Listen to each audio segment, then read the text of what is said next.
फ़न मुसव्वरी मौजूदा दौर में बदलते वक्त के साथ साथ खुद को भी तब्दील कर रहा है।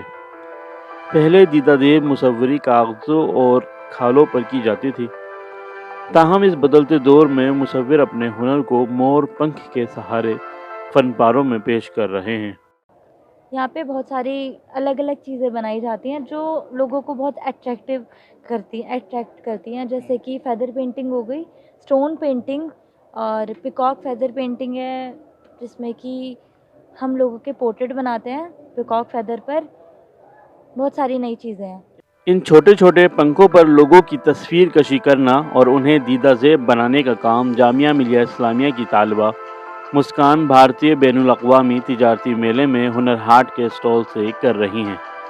मुस्कान अपनी उम्र से ज़्यादा ज़हीन नज़र आती हैं। उनके लिए किसी भी शख्स की तस्वीर पंख के ऊपर उकेरने में महज 2 घंटे की मुद्दत ही दरकार है। 2 घंटे मैक्सिमम लगते हैं एक पीकॉक फेदर पर इंसान का पोर्ट्रेट बनाने में। पीकॉक के ऊपर पेंटिंग बनाते हैं, पोर्ट्रेट्स बनाते हैं और उन सभी में से सबसे स्पेशल ये है जिसमें हमने 28 फ्रीडम फाइटर्स बनाए हैं। आपको सबकी क्वालिटी दिख जाएगी और पर्सनैलिटी मैचिंग है सभी की। यूनिक एंड क्रिएटिव ये है कि हम बॉटल्स पे बनाते हैं।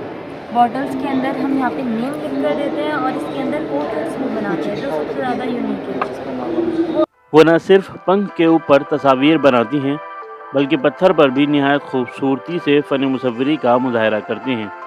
उसके साथ साथ स्केचिंग और दीगर अशिया के इस्तेमाल से भी चीज़ें बनाने में उन्हें महारत हासिल है। हुनर हाट में हमने अपनी पेंटिंग्स स्टॉल लगाया है पेंटिंग्स का, जिसमें हमने स्केचिंग की है और कैनवस पेंटिंग्स है, फेदर पेंटिंग है, जिसमें मेरे साथ मेरी फ्रेंड मुस्कान है। डिजिटल पोर्ट्रेट बनने स्टार्ट हो गए हैं, पेंटिंग्स बननी स्टार्ट हो गई हैं, तो हाथ का काम थोड़ा रह गया है पीछे, तो इसलिए हमें अच्छा मौका मिला है हुनर हाट में। सर, इसमें बनाने में मुझे 4 से 5 दिन लगे हैं। ये मेरे मदर एंड फादर हैं, जो इसमें मैंने चारकोल पेंसिल का यूज़ किया हुआ है।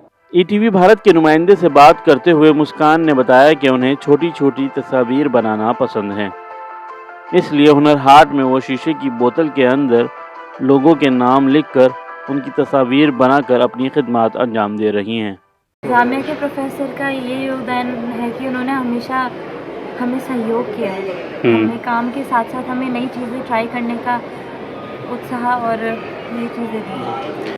ट्रेड फेयर से पहले हमने देहरादून में लगाया, देहरादून से पहले रामपुर में लगाया, जिससे ये फ़ायदा हुआ है हमें कि हमसे लोग जुड़े हैं, उन्हें पता चला है कि किस किस तरह की आर्ट हो सकती है और कितनी क्रिएटिव चीज़ें अब नई यूथ जो आ रही है वो लोगों के सामने लेकर आ रही हैं चीज़ों को। उन्हें नई चीज़ें देखने को मिली और वो नई चीज़ें बनवा भी रहे हैं।